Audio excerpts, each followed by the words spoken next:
Alright. So yan, distractions. Normally, whenever I preach something, if I have to preach on a topic on patience or kindness, it is usually that I am tested in that area on the week that I'm preparing. So if I am preaching on patience, there's a lot of difficult situations where I have to exercise patience. And then when I'm preaching, I realize sometimes I lose it. And I'm like, Lord, ito pala yung message ko sa Sunday. Or, so sometimes you have to deal with that. So today, my topic is distractions. Okay, so you can understand what I'm trying to say. There was a lot of distractions for me in this week.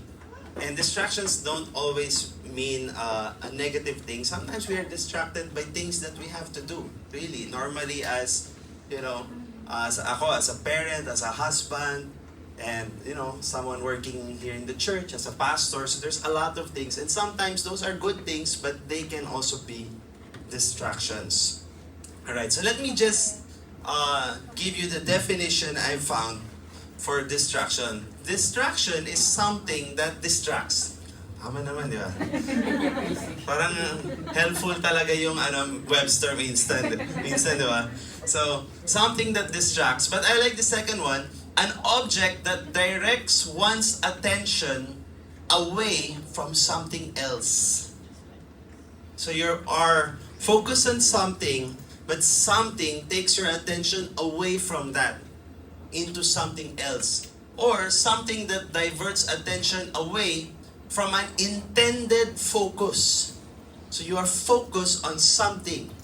So distractions happen when there is focus on something. If you're not focusing on anything, then you won't be distracted by anything. Right? But if you're focused on something, if there is a goal in mind, and then something diverts your attention from that, then you can call that thing that diverted your attention a distraction. Nasusundan nyo? Alright. Sige, let's look at the picture here. This is a picture. The actual picture. Did you watch the movie? Yes. The Walk ba yun? Or The Line? The Line? One of those. I didn't watch the movie by the way. And this picture is not from the movie. This is the actual picture of the guy. Because I found on the internet the top 50 pictures from 50 years ago. So this happened in 1974, I think, or 1975. And this was the actual guy. His name is Philip Petit. Kamag-anak niya. Baka. Alright. So he actually, I don't know why he was doing this. Ano yung naisip niya? Well, he was a French tightrope walker who walked the line between the Twin Towers. So the Twin Towers is now, wala na, diba? So, what was going through this guy's mind? I know it's crazy, but some people, they just like the thrill maybe in life, or, doing something that others wouldn't dare. I don't know why he does it. But let's just ask a different question na lang. Kasi I think the only reason we can understand why he does it is if we ask him personally, diba? So, let's just ask a different question. What do you think are the skills or character needed to be able to do something like this? Balance, courage, focus. Ayan, focus. Physically fit. Parang, yun yung pumasok na kanta kagad. Minion talaga. Physically fit. Ano pa? Courage, fearlessness, right? What do you think would have happened? Righteousness. Okay Ang lupit. Ano naman, Christian. What do you think would have happened to him if a helicopter flew by when he was doing that? Distracted, diba? Sobrang kailangan ng focus that something like that, if it flew by, he would get distracted or he would look at it, and what would happen to him? He would lose his balance. So how costly is a distraction in this scenario? Life and death situation, di ba? Some years ago, they came out with a law. And I was a little bit upset when they came out with a law in the Philippines. And it was the distracted driving law. Kasi nga, kailangan minsan yung mag-reply or mag-text, diba, while you're driving. And maraming nagdonado. Bawal yun! But anyway, I was upset because the fine was very high. Diba? Parang 5,000 first offense. Tama ba yun? Yes. May nahuli ba dito? Tama lang. Tama lang sabi ni Jenny. Kasi she used to always be upset when she sees me use the phone. So in the end, binilan niya ako ng yung naka-stand dyan doon. So, alright. How costly? Why is it expensive, the fine? Because distracted driving, most of the accidents where someone was using the phone, it was just a glance, or it was just a few seconds that they glanced, and it costed great damage. Sometimes it cost somebody's life, right? So sometimes when we looked at this poor guy who gets distracted, we think life and death kaagad. When we look at the distracted driving, we can somehow understand life and death scenario. But when it comes to the spiritual aspect of getting distracted, we don't think of it as being so costly. Right? Na-distract ka with so many things and you forgot your relationship with God or your time with God, and we don't give a second thought that that could have been also very costly. Right? Could have been a life and death situation too. So what do you think is the most costly distraction you can have in your life? Okay. Problems. Ha? Problems pass. Ano yan? Problems. Problems? A costly distraction? Love life? Parang feeling ko na sana Manila Science ako ngayon. Parang Love life. love life? Parang high school sagot eh. I put down this list of the gravity of distractions. Do you agree that a distraction in the workplace or in your work can be costly? Right? Sometimes we are distracted by maybe games that we are addicted to, or gadgets, or social media, and then we are not able to put in the work that is required of us in the job. And so sometimes it's costly in a sense that we could either lose our job or we don't get the promotion. And sometimes we don't think of it in that sense, right? But it's costly when you actually fail to do the work that you're supposed to do because you got distracted. Right? So this is actually the first level lang of distractions that can be costly. The second one is this: distractions that affect your relationships. And sometimes, the first one becomes what affects the second one. Diba? Sometimes, your relationships with the people who matter in your life are affected because your distraction is your work. Because you do not know how to balance the time to do work and the time to give to your family. If you're a married person, to your spouse primarily. If you're a person with mga nag-work dun, biglang nagsarado. Uy, part talaga ito ng message ko. Ayan, di ba? Talaga.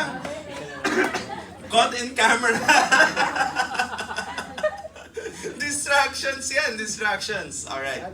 If you really have to, then okay lang yan. Sige. But distractions, girls can actually multitask, pero kung guy yun, hindi talaga kaya. So, naniniwala ko you guys, you girls can do it. Alright? Distractions that affect your relationships is a heavier thing. Right? And you might not think of it in terms of monetary loss, but it's actually greater loss. You miss the chance to see maybe your children's important events, or to be there for the people that really matter, right? So you lose valuable time when you allow yourself to be distracted by work. But there is a greater one than these two, which we sometimes don't give thought, and that is the distractions that affect your faith, your walk with the Lord. And guess what? Kung ito nakaka-affect dito, itong dalawa nakaka-affect dito sa pangatlo. Sometimes, it's your work that takes you away from time with the Lord. Sometimes, it's your relationships. So the gravity is really deeper here. Right? It's not here. So what happens is, what we need to fix is really the distractions that affect our faith. Because once this is in place, if our time with God is settled, if we are not allowing ourselves to be distracted, guess what? God will not allow you to also be distracted in this area. He will help you to balance this. The problem is, dito tayo nag-focus, kailangan talaga matapos to eh. Bahala na sila, maintindihan nila. May work kasi ako eh. Right?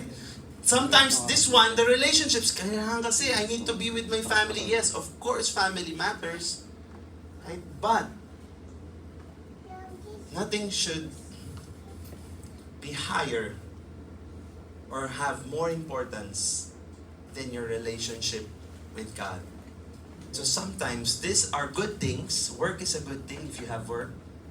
Relationships, they're good. They're not bad. But the good thing can affect the better thing. So these are the gravity of distractions. Now, distractions is a battle that you must overcome because it can pull you away from what matters most. Right? Why is this counted in the list of battles that we must win? Winning the battles that matter. Right? Sometimes we don't give this much thought. It's a subtle. Gamitin ko yung word ni Aliesa about pride. It's sneaky. Di ba? Sneaky. Distractions can be sneaky. We're not able to discern it immediately. Why must we guard ourselves from distractions? I put a short list here. They are sometimes not easily detected. We are not able to see that we are so distracted already. We're doing things that we shouldn't be doing. Right? We're focusing on things we shouldn't be focusing. Sometimes somebody really needs to come hard and firmly with us. Does that happen to you? Na parang hindi mo na nakikita, no? Nabibigyan mo na ng sobrang oras yung addiction or social media that someone says, you've been stuck there for 2 hours. Has that happened to you? Diba? Sometimes somebody needs to, come firmly with us because we don't detect it. Sometimes they seem harmless. Ano naman problema sa ginagawa ko? Wala naman akong sinasaktan. Diba? Right? We think this is harmless. Well, it's really harmful to you. Because there are things that are getting affected by your distractions. They bring harsh consequences when we do not attend to it or address it. Right? The consequences is relationships are affected. Your walk with the Lord is affected. You could lose your job, based on those 3 things that I mentioned. And they will keep you from fulfilling your purpose. God has a God-given purpose for you. And the world is going to try to throw a lot of distractions. Not the world, Satan is going to try to give you a lot of distractions so that you do not fulfill your purpose. So we are in the book of Daniel, and we look at tonight chapter 6. And in chapter 6, we jumped, last week we were on chapter 4. Sino yun? Last week, si Nebi. Hindi na si Nebi ngayon. So back to Daniel tayo. Daniel's back in the scene, but Nebi is gone. Now the king is Darius. Darius the Mede, right? Or the Persian. Cyrus the Persian, I think, no? Darius the Mede. Yeah. So, right? Let's read. I have here till verse 13, I think 12 lang nalagay ko. Pero, it pleased Darius to appoint 120 satraps to rule throughout the kingdom, with 3 administrators over them, one of whom was Daniel. The satraps were made accountable to them so that the king might not suffer loss. Now Daniel so distinguished himself among the administrators and the satraps by his exceptional qualities that the king planned to set him over the whole kingdom. At this, the administrators and satraps tried to find grounds for charges against Daniel in his conduct of government affairs. But they were unable to do so. They could find no corruption in him because he was trustworthy and neither corrupt nor negligent. Finally, these men said, "We will never find any basis for charges against this man Daniel unless it has something to do with the law of his God." So these administrators and satraps went as a group to the king and said, "May King Darius live forever." The royal administrators, prefects, satraps, advisors, and governors have all agreed that the king should issue an edict and enforce the decree that anyone who prays to any god or human being during the next 30 days, except to you, your majesty, shall be thrown into the lion's den.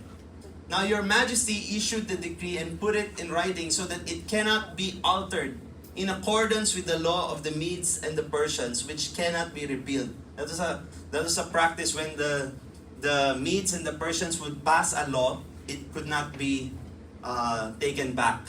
It stands. So King Darius put the decree in writing. Now when Daniel learned that the decree had been published, he went home to his upstairs room where the windows opened towards Jerusalem. 3 times a day he got down on his knees and prayed, giving thanks to his God just as he had done before. Then this man went as a group and found Daniel praying and asking God for help. So they went to the king and spoke to him about his royal decree. "Did you not publish a decree that during the next 30 days, anyone who prays to any god or human being except to you, your majesty, would be thrown into the lion's den?" The king answered, "The decree stands in accordance with the law of the Medes and the Persians, which cannot be repealed." So, just from what we read, what can we derive from Daniel? The kind of person that he is. He's someone who works with excellence. It said that he was not negligent. He had exceptional qualities. He was a very competent person. He was proper in his job. Nothing could be found wrong in him. But they did not want the idea that he is going to be above them. Those satraps, right? So in their jealousy, they were thinking of a way to bring him down. So they said the only way to bring this guy down is if he has to go against his own God or the law of his God. So he's someone who has a lot of responsibilities. Now, this is on the scene when we're talking about distractions, okay? So as a statesman, as someone who had responsibility over people, remember, let me just go back.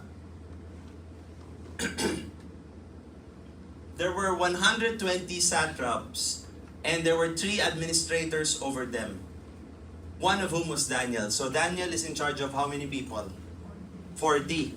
But now, the king wanted him to be above among the 3. So he will be like the one on top. So he's managing everyone down. So yung responsibility niya matindi. Right? It will take a lot of his time, his energy, his thought process to, do the job well. And he was a person who did things well. So, just going back to that, we know that he had responsibilities. We also know that he's someone who is focused and well-balanced, because though he had a lot of responsibilities, it said that just as he had done before, when the decree was passed, he went to his upstairs room, prayed, and it was something that he was already doing. So he did not go to his room to pray 3 times a day because there's a decree and he's fearful. This was his common practice. He was disciplined in this area. to something he was already doing. So we know that he had a good balance, that though he had responsibilities, he had the balance of not just work and life, but work and faith. Right?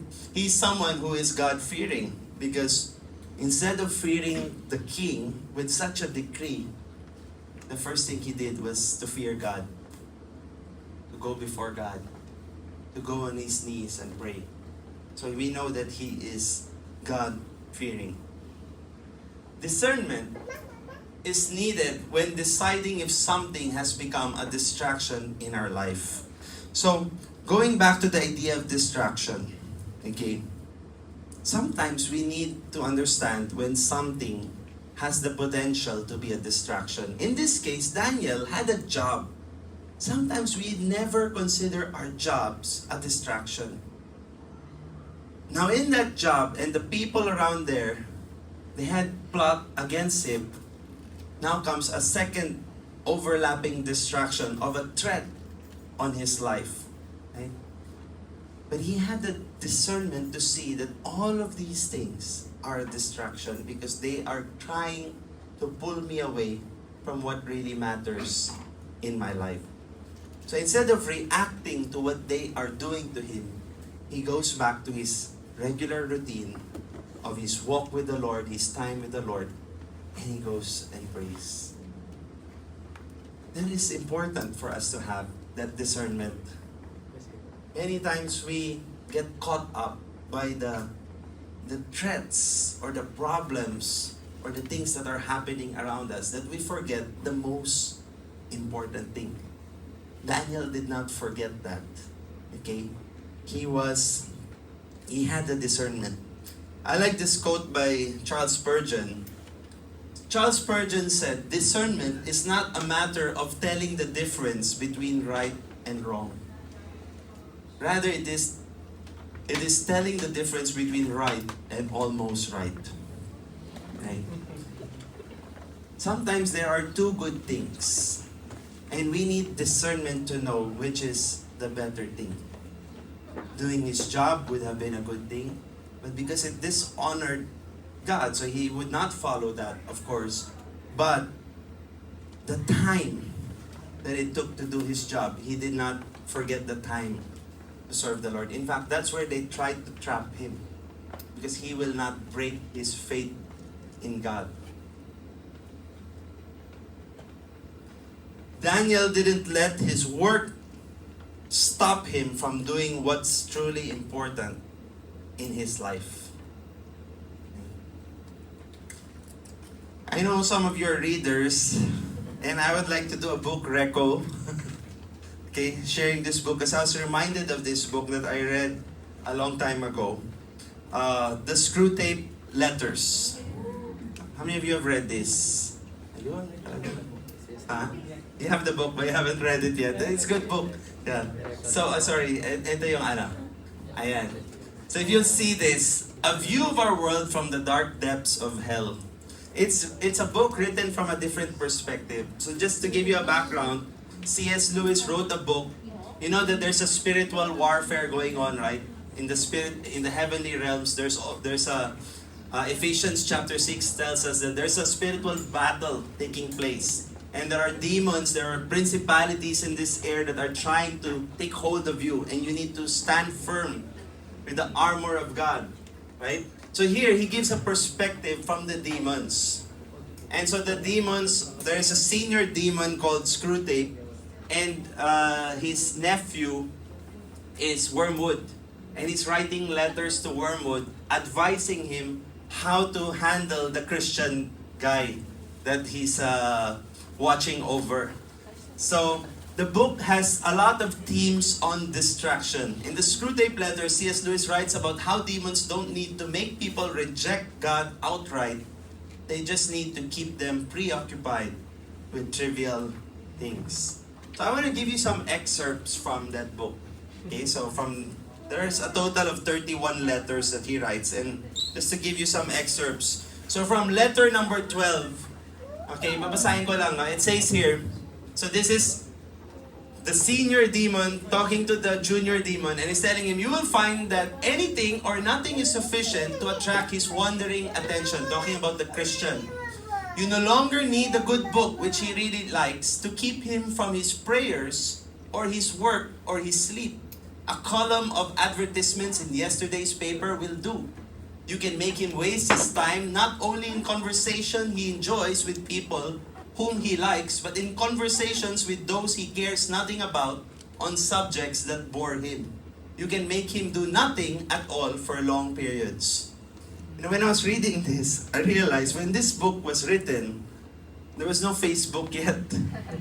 There was no social media yet. But how prophetic that so many times people are just caught up with so many things that they're even not interested in. When you scroll through Facebook, something will catch your attention. And it's not really something you're passionate about or interested, but you heard somebody talk about it, so you click it, you read through it. And it's something that may bore you, but because it came through your news feed, you read it. You don't need anything. Even subjects that bore this person, you can catch his attention. So this was the senior demon telling him, just fill his mind with trivial things. Let his attention go towards the guy selling ice cream, ringing the bell. Let his attention go towards that headline in the newspaper, or that article that came by in his social media, or that picture that he saw in his Instagram. Until such time that everything is just flowing and flowing, and he's forgotten to pray. That was in letter number 12. Another thing that he says in letter number 15, he says, we want a man hag-ridden by the future, haunted by visions of an imminent heaven or hell upon earth, ready to break the enemies. By the way, in the book, the enemy is God. Because the demons call God the enemy. Okay, so yung si Satan in the book is our Father below. Okay? Just for perspective, no? Kasi it's written from the perspective of demons. Okay, so he's talking about God here. Haunted by visions of an imminent heaven or hell upon earth, ready to break the enemy's commands in the present, if by so doing we make him think he can attain one or avert the other.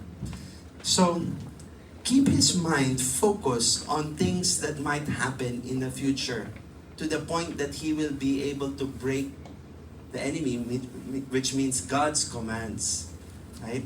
Trying to avert the other. Trying to avoid that thing that he fears will happen in the future. He will break God's command. You know what he's talking about here? Tell him to make compromises. Right? Compromise will help him avoid that problem. So, keep people constantly worried or obsessed with what's next, that they fail to live in the present moment with God.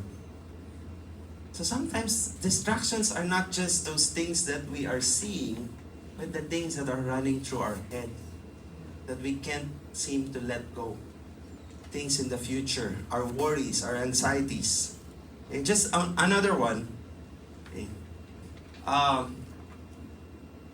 The horror of the same old thing is one of the most valuable passions we have produced in the human heart. So the demons are saying the horror, the fear of that same old thing is something that they have produced in the human heart. Okay? An endless source of heresies in religion, folly in counsel, infidelity in marriage, and inconstancy in friendship. So you know what he's talking about here? Make people constantly chase after the next best thing, the next trend. Whether it's in entertainment, politics, fashion, or even church trends, they never settle into the stillness where they can meet God. It's always a chasing. That's why sometimes some people know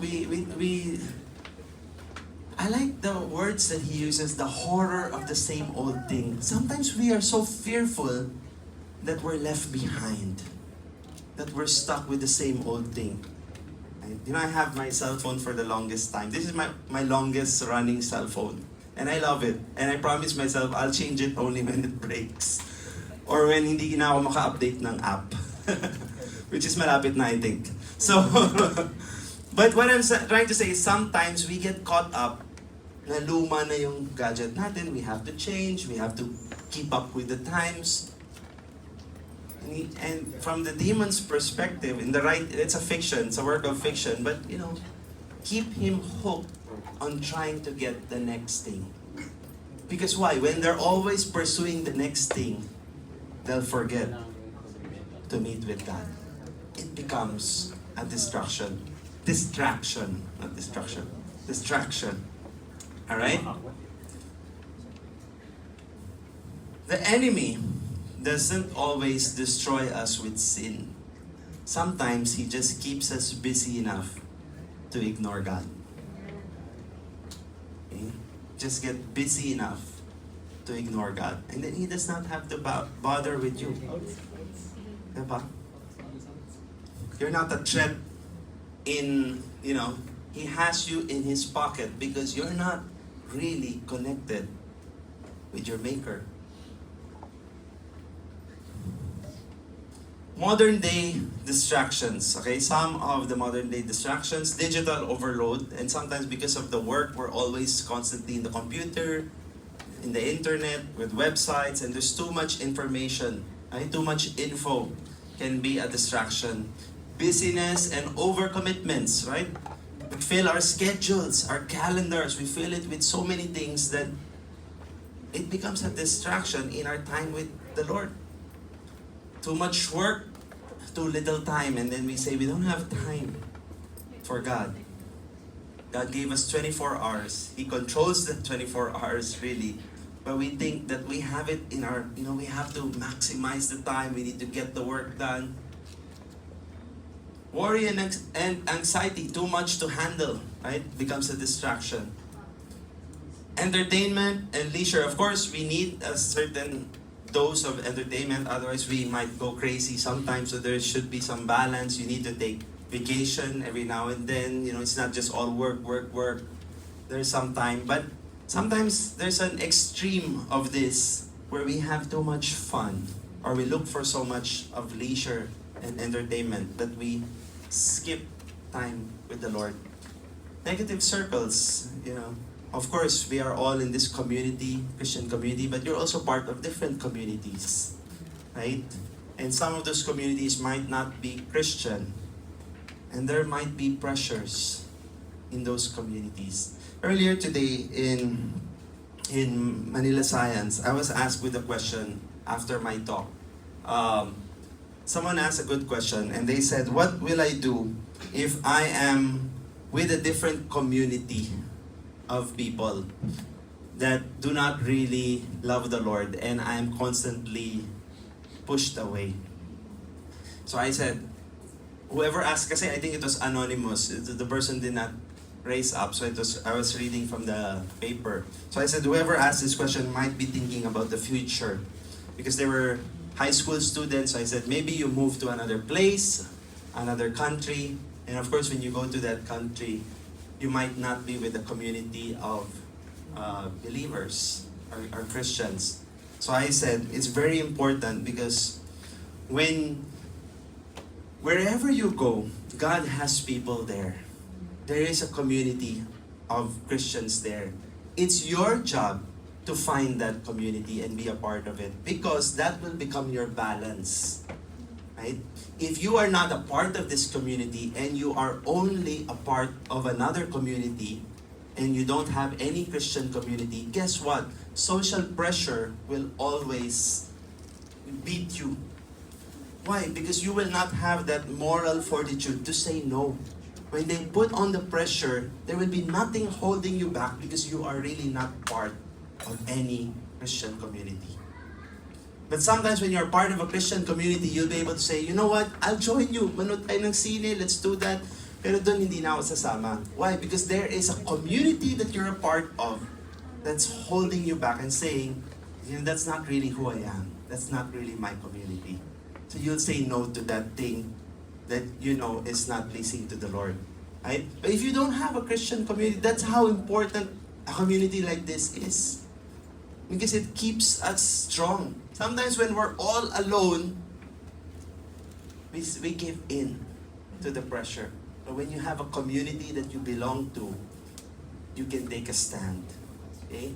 So, negative circles become distractions or because of the pressure that they put in. So let me go to the main part of my message, 9 o'clock. No, I have 3 things that I want to give you. We'll look at Daniel once again. 3 practices, okay, 3 practices to help you overcome distractions. Okay, 3 things that you need to do so that you overcome distractions in your life. The first one is this, solitude. Okay? Solitude. Daniel chapter 6 verse 10, the first sentence, it says here, "Now when Daniel learned that the decree had been published, he went home to his upstairs room where the windows opened toward Jerusalem." There's a specific mention of a room, an upstairs room. So there was a specific place where Daniel met with God. And sometimes we don't give this much thought. Sometimes our meeting with God is so casual that there are people around. Yes, you said a prayer. Of course, you can communicate with God. But where is your designated time to be alone with God? Right? We must be intentional in creating a space where we can be alone with God. Do you have that intended space where you meet with God on a daily basis? You know, when I come to the office, before we get to any meeting, I usually close my door, and that's my time to just be quiet before the Lord, to pray or to read some passage of scripture. But that's my moment to be alone with God. Why? Because when I'm at home, the kids are there, family, sometimes I cannot concentrate. I am a person that gets very easily distracted.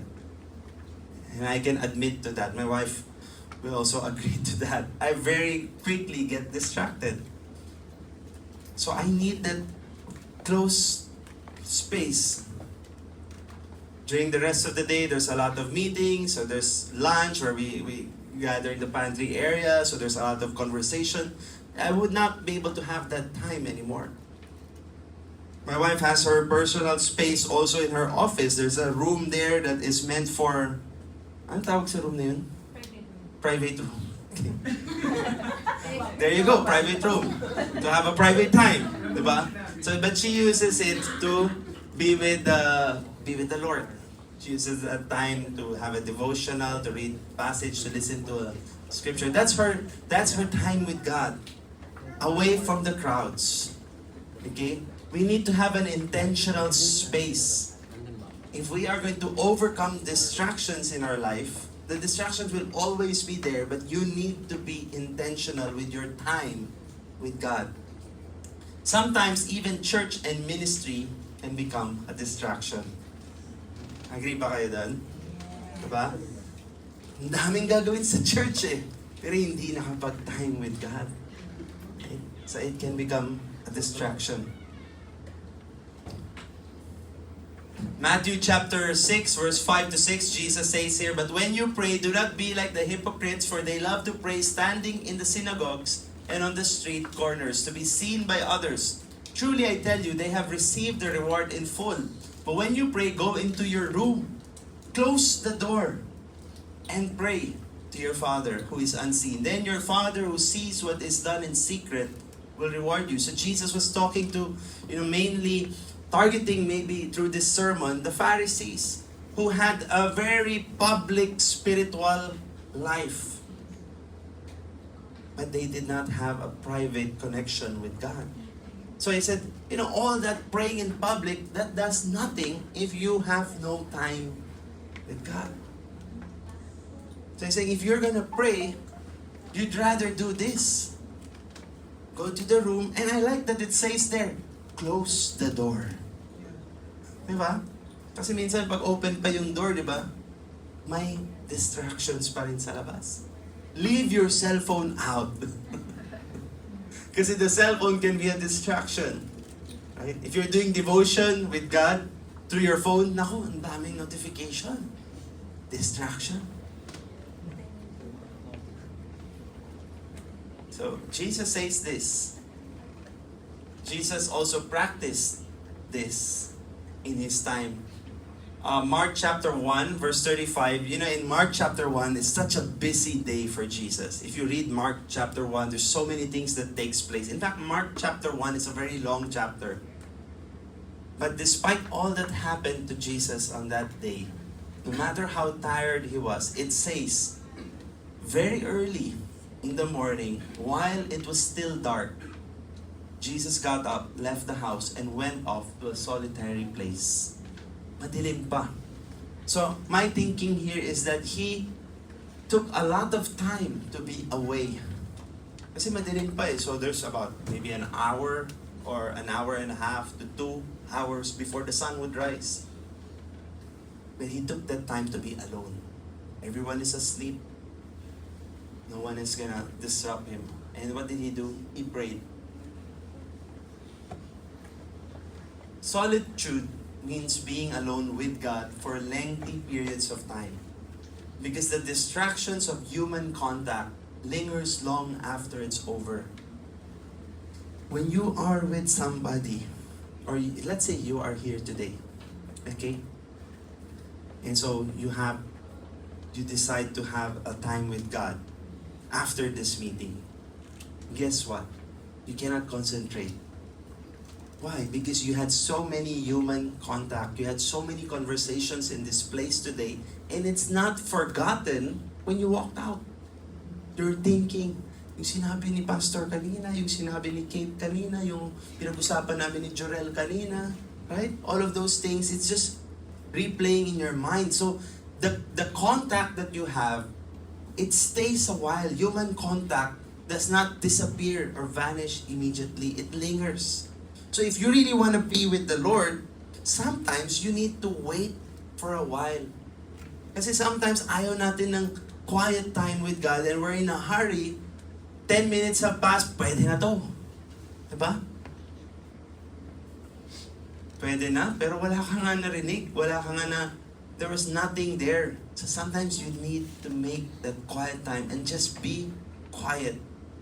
Do you know that when you decide to have a time with God, sometimes you don't even need to just read scripture. Sometimes you just need to bow your head and try to drown out all the noise and all the distractions. And then just be in the presence of God. That is solitude. And solitude is not having those music, Spotify. You know, I don't know about you, but I cannot prepare a sermon while listening to music. Maybe kung instrumental, baka kaya. Yung sobrang mellow. But I cannot because the lyrics that I'm listening to, it will catch on with my mind, and then I cannot. So, I tried, no? Kasi sometimes some people I hear, they're so cool, they're working, may music, and like, oh, nakakaingit, grabe. But when I try to do it, I'll prepare a sermon nga while listening. Praise and worship naman eh. But I end up singing, I end up, you know, and walang nangyayari. Hindi ko naman pwede i-preach yung song eh, di ba? So it just does not work for me. And I think sometimes when we have that time of solitude, we also need to silence the noise. Maybe if you're in nature and there's birds chirping or, you know, may ganun ba may forest ba sa inyo? Di ba? Iba yun eh, sounds of nature yun eh. Pero kung may music ka, that's still a kind of distraction. Right? So we need to practice solitude. The next practice that we should have is surrender. Okay, Daniel, in verse 10, B, the second part of that sentence, or that verse, 3 times a day, he got down on his knees and prayed, giving thanks to his God, just as he had done before. I highlighted here, he got down on his knees, showing his humility before God. We must be humble in our coming before God, right? Yes, minsan we like to call God our best friend. Jesus is my best friend, okay? But sometimes, you know, with your best friend, you can be very casual. But we must not forget that God is God and we are man. I have that humble reverence before God. Sometimes our lack of surrender becomes the source of our distraction. Sometimes we come before God and we're not able to really surrender everything to Him. We're not really able to let everything down before Him. So that very thing that we did not give to Him, we go back and it is still a distraction in our mind. Sometimes you need to give it to God so that it ceases to become a distraction in your life. Too many times we don't know how to turn a matter completely to God because our own ego comes in the way. Our own ego tells us there is something I should do. Ba? Aliasa mentioned a little bit about that last week. Sometimes our own pride tells us there's something I need to act on. We want to be the hero of our story. This morning in my talk, I said, you are the central character of your story. I told them, you as a person are the central character of your story. And you have the power to write a good story for your life. But let me tell you, though you are the central character of your story, you're also not the hero of your story. Because the hero of every Christian story is Christ. Because every victory that we could have achieved was through His strength, through His power. So we cannot claim that I am the hero of my story. But nonetheless, you are the central character. So it depends upon your response. You get to write your story by how you respond, but you're not the hero.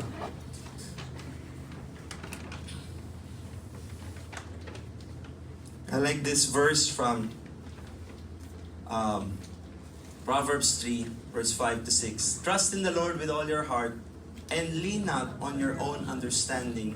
In all your ways submit to Him and He will make your paths straight. You know what's the essence of this verse? What we really should surrender whenever we lay down anything to God.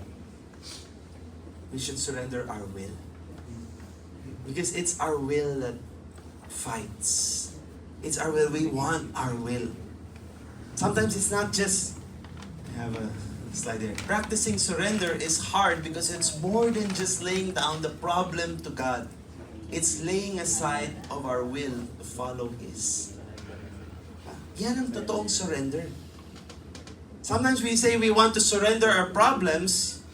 Madali lang sabihin, Lord, I give it to you. But have you surrendered your will? Because if you have not surrendered your will, guess what? Binigay mo yun, pero binawi mo rin. Because you're gonna try to do something and you're not gonna wait for Him to do something. So this is the surrender that must take place. And I think Daniel, after hearing the decree that anyone who prays to their God or a God other than the king will be thrown into the lion's den, what was Daniel doing when he went back to that room and prayed? And when he went on his knees, he was surrendering to the will of God. Lord, if I am going to die in the lion's den, then so be it. Why? Why was he surrendering? Because he did it. He did the very thing that he knew would cause him to be in the lion's den. He practiced surrender.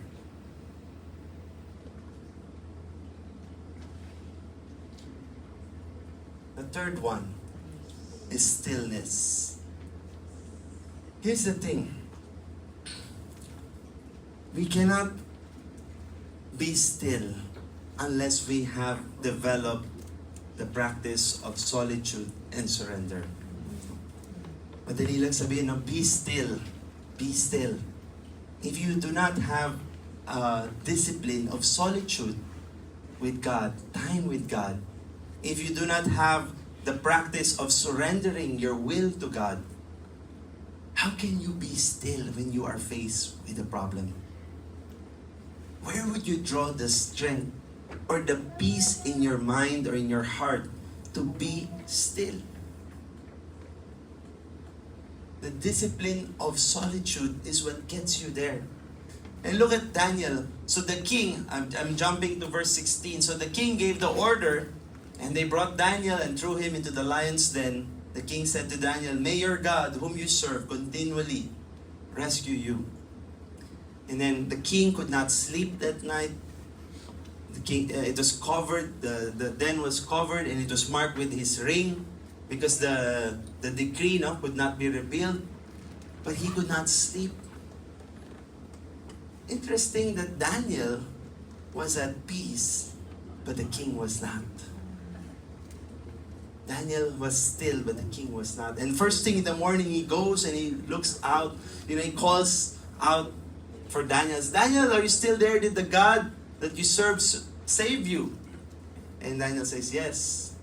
An angel shut the mouth of the lions. And I'm okay, because God saw that I am innocent." So to be still is a practice only developed by constant solitude and surrender. And stillness comes from God. It's a state of having His peace. Sometimes, you tell somebody, just be still, be calm. Are they calm when you tell them to be calm? Have you tried telling somebody, chill?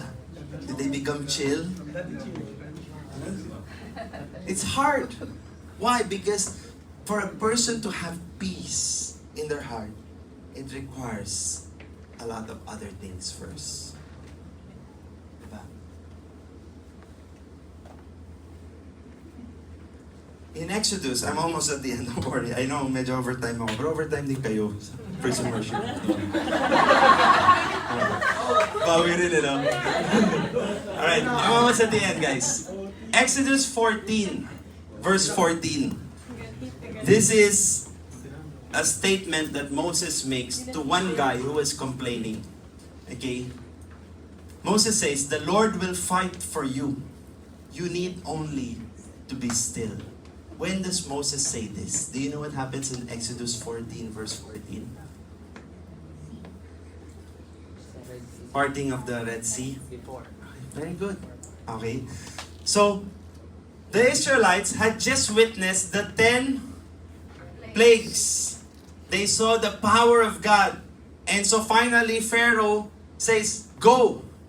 Kasi yung firstborn, di ba? Pinaalis na niya sila. But then God hardens Pharaoh's heart, and now he decides to come after them. And so they are now being chased, and they come to the Red Sea, and there's a guy complaining, "You brought us here, now look, we're trapped. Like, what did you do to us?" And it is at that moment that Moses tells him, "The Lord will fight for you. You only need to be still." Isn't it amazing that they saw so many miracles, but yet they could not be still? And how did Moses get to be still and trust that God will do something? They could not be still, some of the guys. Napaisip din ako dun eh. Bakit ganun? You see, I believe it's not just from knowing God's power that we learn to be still. It's from soaking ourselves in His presence. Okay? You might know that God can do anything, but when problem hits you, even though you know everything that you know about God, you will still be at restless. You will still not have peace unless you are a person who has been soaked in the presence of God. Kuha niyo ba yun? That's what makes the difference. Stillness is not just knowledge that helps you to overcome. Stillness comes from the presence of God. Moses was constantly talking and communicating with God. Moses could have that peace. Even later on in the wilderness, Moses had a certain kind of peace, but the Israelites did not. They're constantly grumbling because though God was with them, they were not focused on Him. Moses was the one who was talking to God and bargaining with God. So it's not just what you know, but it's your time with the Lord that will give you the peace and the stillness. So this is my last slide. Promise. In solitude, we meet with God. Okay? It's our time to meet with God. In surrender, we empty ourselves. So if you're gonna spend time with God, don't come with all your commands and instructions to God. Kasi ganito Lord ganito dapat gawin mo Lord Go and empty yourself. Release yourself. Surrender your will. But it's in the stillness that we trust Him. This is where we can say that I truly trust in God, because I do not know what He's going to do in this situation. I don't know how He's gonna get me out of this, but I'm just gonna look at Him and I'm just gonna wait. If you have that kind of stillness, it's because you have done this. Mga kapatid, we all want this. We all want that. We all want stillness. But why are we not doing this? This will eliminate all the distractions in our life. Distractions is a battle that we must fight, because it will cost us more than you know. It will cost you your walk, your relationship with God. Don't let the distractions keep you from gaining this. God wants you to learn stillness. And I stand here before you just as a messenger of God's word, not having perfected this. Trust me, many times I miss this. Because though I am spending time with the word, sometimes I'm not really doing, just being, emptying myself. And so sometimes I also do not have this. But we can all work towards this. Myself included. And this is where we get the stillness. This is where we get to have that kind of faith. You know, the faith that Jesus says will move mountains, the faith that would really honor Him. I hope this message and this series has been a blessing to you. And I hope that tonight, you will not just take this word as just another word that you heard, or another word that you said was a good word, a good message, but you will do something about this. This weekend, this coming work week, next week, and really eliminate the distractions in your life. Work towards securing what matters most, your faith in God. Let's bow our heads.